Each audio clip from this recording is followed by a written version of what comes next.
આવ્યું છે રામપરા. તો આ રસ્તો જે બતાવે એ છે આપણે ટાણા જવાનો, અને આ રસ્તો જે તમને બતાવી રહ્યો છે એ છે સિહોર જવાનો. અને ટાણા સિહોર જે રસ્તો છે એની ઉપર એક હરની ચોકડી આવેલી છે. અને માતાજીના મંદિરે જવા માટે જેમ કે કોઈ માણસ આપને ઊભો રહીને રસ્તો બતાવતો હોય એવી જ રીતે અહીંયા આપણે બોર્ડ મારેલું છે. જો અમે બધા મોટું ખારી કિનાર જવા માટેનું બોર્ડ અને રામપરા જવા માટેનું પણ લખેલું છે. અને આ બાજુ અહીંયા એક લખેલું છે દાદા બાપુનું સાનિધ્ય સરની અંદર આવેલું છે. અને આ છે એકદમ જૂનું બોર્ડ માતાજીનું, જેમ કે રામપરા જવા માટેનો આપણે માર્ગ બતાવતું હોય એવું લાગે. અને પછી જો અહીંયા જે આ ભાઈ જોઈ રહ્યો છે તે જગ્યા પર એક નવું બોર્ડ મારેલું છે. અને આવનારી 20 તારીખે માતાજીના સાનિધ્યની અંદર ભવ્યથી અતિ ભવ્ય ડાકડમરૂનો પ્રોગ્રામ હોય એવું બોર્ડ લગાવેલું છે. તો આવજો જરૂર. અને હવે બતાવીશ સરગામ. તો આ છે એક નાનું એવું સરગામ. જો આપણે થોડુંક આગળ હાલો એટલે સરગામ આવે છે. સરગામથી આગળ આવીએ એટલે પછી રામપરા પણ આવે છે. તો હાલો મિત્રો આગળ હાલીએ. ફાઇનલી મિત્રો જો ધજાના દર્શન થઈ રહ્યા છે, કારણ કે આપણે જે જવું છે રામપરા ભુરિયા વડવાળી મેલડીમાના સાનિધ્યની અંદર. તો જો સામે આપણે જે ધજાના દર્શન થઈ રહ્યા તે મંદિર છે. અને હવે આપણે મંદિરનો તમને નજારો બતાવીશું. ત્યાં સુધી બનાવી રહેજો મારા વિડીયોની અંદર.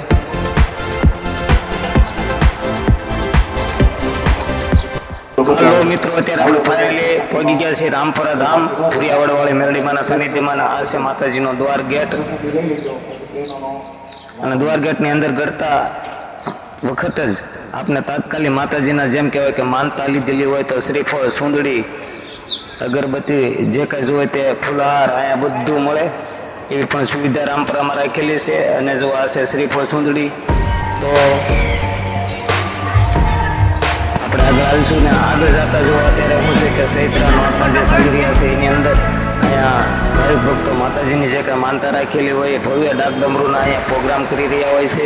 9 દી માતાજીના આંગણાની અંદર બહુ મોજ મજા હોય છે. અને એક બાજુ ભાવિક ભક્તો પ્રસાદીનો લાભ લઈ રહ્યા છે.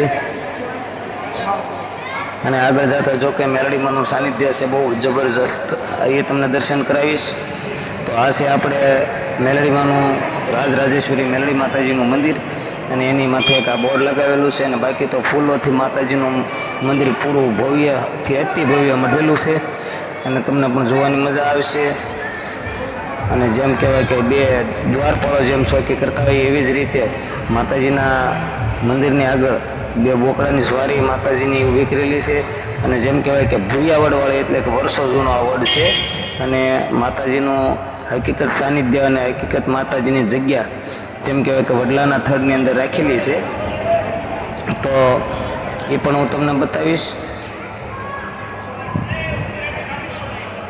તો જો મિત્રો આ છે ભુરિયો વડ. અને આ વડને નીચે જો થળિયાની અંદર એક માતાજીની જેમ કહેવાય કે ખાંભી રૂપે અને ત્રિશુળ રૂપે માતાજી રાજરાજેશ્વરી ભુરિયા વડવાળી અને રામપરાવાળી મેલડીમાં પૂજાય છે. તો આ છે માતાજીનું એકદમ પ્રાચીન જૂનું સાનિધ્ય, વર્ષો જૂનું. અને આ એકદમ નવું મંદિર બન્યું છે, પણ બહુ ભવ્યથી અતિ ભવ્ય અને દર્શન કરવા જેવું મંદિર છે, દર્શન કરવા જેવી જગ્યા છે. એકવાર ન આવ્યા હોય તો રામપરા આવી જોજો. રામપરા મેલડીમાં હાજરા હજુર પૂંજાય એવું છે. અને મોઢે માગો એ માતાજીની યથાશક્તિ પ્રમાણે તમને જરૂર આપે છે.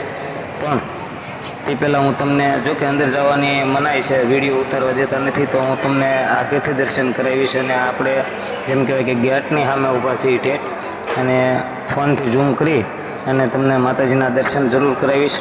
તો મિત્રો આ છે આપણે રાજરાજેશ્વરી ભુરિયા વડવાળી રામપરાવાળીમાં મેલડીમાં. નમો ભગવતી, નમો વાસુદેવાય નમઃ. તો મિત્રો આ બાજુમાં એક આપણે ભીમરિયા દાદાની ખાંભી છે. અને મેલડીમાં હોય એટલે ભીમરિયા દાદા હોય, કારણ કે મેલડીમાંના વીર હોય છે એટલે એ ભીમરિયા દાદાની ખાંભી છે. અને નાનું એવું મંદિર છે. અને બાજુમાં સાવનમાનું પણ સાનિધ્ય છે. જુઓ અમે તમને સુંદરી બતાવી તે સાવનમાનું સાનિધ્ય છે. મિત્રો મારો વિડીયો ગમ્યો હોય તો મારા વિડીયોને લાઇક, શેર અને મારી ચેનલને સબસ્ક્રાઈબ કરવાનું ભૂલતા નહીં. જય મેલડીમાં, જય ભુરિયા વડવાળી.